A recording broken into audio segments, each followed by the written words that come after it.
এই ফুচকা ফুচকা 10 টাকায় 4 পিস, দারুন দারুন ফুচকা, খেয়ে যান খেয়ে যান, ফুচকা খেয়ে যান।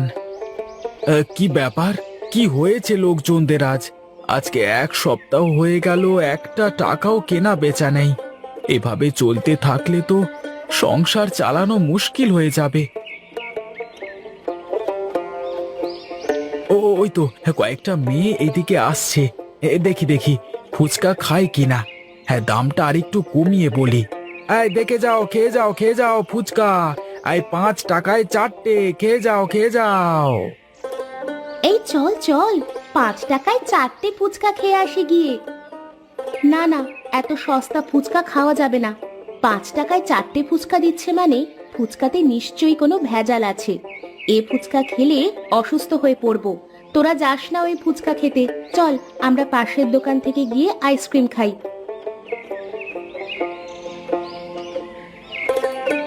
এটা কি হলো? এত সস্তায় ফুচকা দিচ্ছি, তারপরেও কেউ ফুচকা খেতে আসছে না। মনে হয় আমার কপালটাই বোধহয় খারাপ হয়ে গেছে। এভাবে দাঁড়িয়ে থেকে লাভ নেই, বাড়িতে যাই।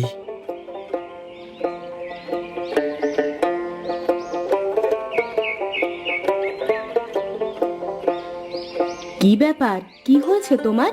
তুমি আজ সকাল সকাল বাড়িতে চলে আসলে যে? শরীর ঠিক আছে তো তোমার? শরীর আমার ঠিকই আছে গো। আজ একটা ফুচকাও বিক্রি হলো না কিছুতেই। আমি বুঝতে পারছি না কি করব। কি করি বলো তো? আগে তুমি হাত মুখ ধুয়ে এসে বারান্দায় বসো, আমি তোমাকে খেতে দিই, তারপরে কিছু একটা ভাবা যাবে। হ্যাঁ, তুমি বরং এটাই করো। বড্ড ক্ষুধা পেয়েছে আমার।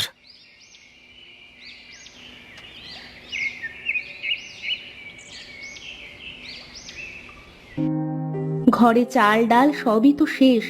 যে খাবার আছে এটুকু তো এবেলাই শেষ হয়ে যাবে। রাতে খাবো কি আমরা?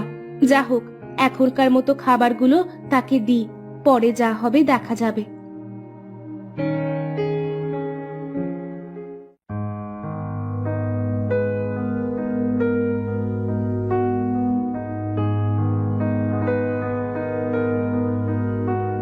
কে বাবা আপনি?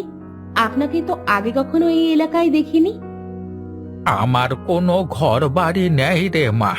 যেখানে রাত নামে আমি সেখানেই থাকি। আজ 3 দিন ধরে আমি কিচ্ছু খাইনি রে মা। আমাকে কটা খেতে দিবি? হ্যাঁ বাবা, আপনি আসুন, এসে এই পাটির উপরে বসুন। কিন্তু আমাদের ঘরে তো এটুকু খাবারই আছে, খাবারটুকু তাকে দিয়ে দিলে তুমি কি খাবে? আরে শোনো না, আমি তো সকালবেলায় খেয়েছি, আর এই বৃদ্ধ লোকটি 3 দিন ধরে না খেয়ে আছে। খাবারটা আমার থেকে তার বেশি প্রয়োজন। তুমি খাবারটাকে বৃদ্ধ লোকটাকে দিয়ে দাও। তোরা সত্যি অনেক ভালো রে মা। খাবারটা আমি খাবো না। যদি তোদের ঘরে পর্যাপ্ত খাবার থাকতো তাহলে আমি খাবারটা খেতাম। আমি চাই না কোনো কারণে আমার জন্য কেউ না খেয়ে থাকুক। কি সব বলছেন আপনি? আপনি কিছু মনে করবেন না। আপনি খাবারটাকে খেয়ে নিন। আপনি খাবারটা খেয়ে নিলে আমি বড়ই খুশি হব। বেশ, তাহলে আমি খাবারটা খেয়ে নিলাম। এক সময় আমি মানুষকে অনেক কিছু দিয়েছি, কিন্তু তোকে দেওয়ার মতো আজ আমার চারা গাছ ছাড়া কিছুই নেই। এই নে, এই গাছটা তোর কাছেই রেখে দে। দেখবি এই গাছ তোদের ভাগ্য বদল করে দেবে। এখন আমি আসি।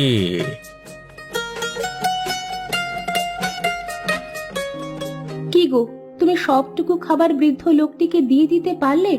এখন তুমি কি খাবে? গিন্নি, তুমি এত বেশি কথা বলো কেন? এই নাও, তুমি এই গাছটাকে বাড়ির আঙিনায় পুঁতে রাখো। আমি একটু মহাজনের বাড়ি থেকে ঘুরে আসি। আচ্ছা বেশ, তাড়াতাড়ি ফিরে এসো।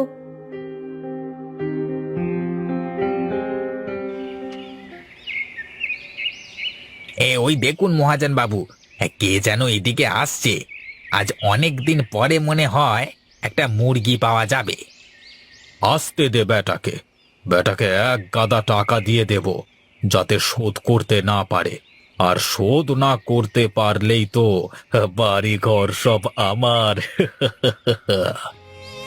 মহাজন মশাই, মহাজন মশাই, খুব বিপদে পড়ে আপনার কাছে এসেছি। আমাকে যদি কিছু টাকা ধার দিতেন তবে বড়ই উপকার হতো। বউ বাচ্চা নিয়ে না খেয়ে মরছি। তোদের মতো অসহায় লোকেদের সাহায্য করবার জন্য আমি তো আছি। এত চিন্তা করিস কেন? কত টাকা লাগবে বল? মহাজন মশাই, 1,000-5 টাকার মতো হলেই হবে বাবু। এই মাত্র 5,000 টাকা? না না, মাত্র 5,000 টাকা আমি কাউকে ধার দিই না। আমার খাতার অসম্মান করা হবে 5,000 টাকা ধার দিলে। তাহলে কত টাকা ধার নিতে হবে? আমি তো 20,000 টাকার কমে কারোর খাতা খুলি না। তা তোর যা অবস্থা, আর তোকে বরং 15,000 টাকা দিয়ে দি। নিয়ে যা। তা প্রতি মাসে 2,000 টাকা করে শোধ করবি। এভাবে 12 মাস আমাকে 20,000 টাকা দেওয়া লাগবে। আর যদি 1 মাস টাকা দিতে না পারিস, তবে পরের মাসে আরো 500 টাকা জরিমানা সহ 2 মাসের টাকা একেবারে দেওয়া লাগবে। ঠিক আছে? কিন্তু আমি এত টাকা কোথা থেকে দেব বাবু? তাহলে আর টাকা নিয়ে লাভ নেই। যা যা, বাড়িতে চলে যা। না না, এতগুলো টাকা দিচ্ছেন যখন নিয়েই নি, পরেরটা পরে দেখা যাবে। এমনিতেই ঘরে চাল কেনবারও টাকা নেই। আচ্ছা বাবু, দিন দিন, টাকাটা দিন। আয়, এই নে, এই সাদা কাগজে একটা টিপ ছাপ দে দে।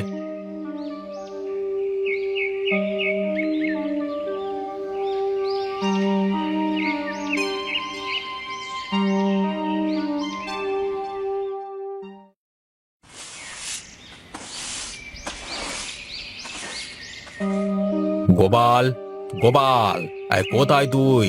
বেরিয়ে আয় বলছি, বেরিয়ে আয়। মহাজন মশাই, আপনি এখানে? কি হয়েছে? আমার স্বামী তো বাড়িতে নেই। আমার স্বামীর সাথে কি কাজ আপনাদের? তোর স্বামী আমার কাছ থেকে অনেকগুলো টাকা ধার নিয়েছে। 3 মাস হয়ে গেল, 1 টাকাও পরিশোধ করবার কোনো খবর নেই। 1 মাসের মধ্যে যদি তোর স্বামী আমার টাকা পরিশোধ না করে, তাহলে কিন্তু তোদের এই বাড়ি খালি করে দিতে হবে, এই বলে দিলাম। আচ্ছা, আপনারা আসেন এখন। আমার স্বামী বাড়ি এলে আমি বলবো। আমি অত শত কিছু জানি না। টাকা নেওয়ার সময় তো গোপালের সাথে আমার এমনটাই কথা হয়েছিল। ও সাদা কাগজে টিপছাপ দিয়ে এসেছে।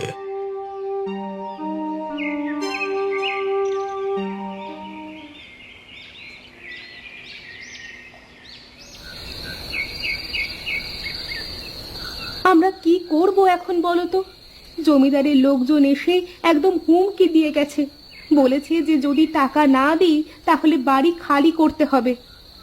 তুমি চিন্তা করো না গিন্নি, এখনো 2-1 মাস সময় আছে আমার হাতে।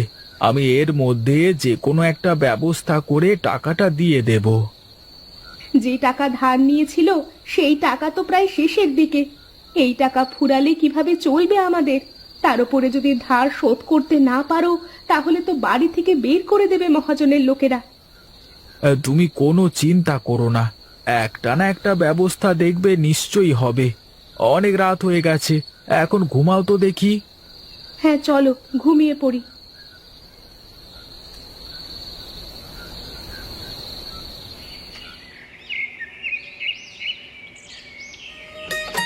ওগো, কই তুমি? তাড়াতাড়ি এদিকে এসে দেখে যাও, কি কাণ্ড বেঁধেছে এখানে। কি ব্যাপার গিন্নি, কি হয়েছে? আমাকে এত ডাকাডাকি করছো কেন শুনি? এই দেখো দেখো, চারা গাছটা রাতারাতি কত বড় বেল গাছে পরিণত হয়েছে।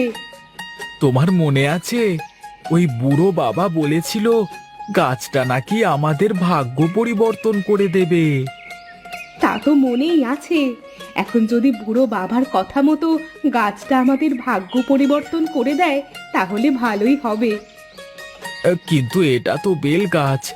বেল গাছ না হয়ে যদি টাকার গাছ হতো, আর গাছের মধ্যে যদি টাকা ধরতো, তাহলে কতই না ভালো হতো। আরে আরে আরে, এটা কি হলো? গাছে তো সত্যি সত্যি আমাদের কথা মতো টাকা ধরে গেল। টাকাগুলো পারো পারো পারো তো, দেখি টাকাগুলো আসল কিনা দেখি তো। হে হে, যদি টাকাগুলো গাছ থেকে পাতার মতো ছিঁড়ে ছিঁড়ে পড়তো, তাহলে তো ভালোই হতো। হে হে, গিন্নি দেখো দেখো, গাছটা কেমন আমাদের ইচ্ছে পূরণ করছে। হ্যাঁ গো হ্যাঁ, তাই তো দেখছি। গাছটা তো ইচ্ছে পূরণকারী জাদুর গাছ। আজ থেকে আমাদের আর কোনো অভাব থাকবে না। আমরা বাকি জীবনটা আরামে কাটিয়ে দিতে পারবো। হ্যাঁ গো হ্যাঁ, আর এই টাকা দিয়েই আমরা জমিদারের ধারও শোধ করে দিতে পারবো।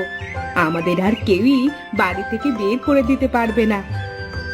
ধন্য ধন্য তুমি বৃদ্ধ বাবা, ধন্য তুমি। তোমার এই উপকার আমি সারা জীবনেও ভুলবো না।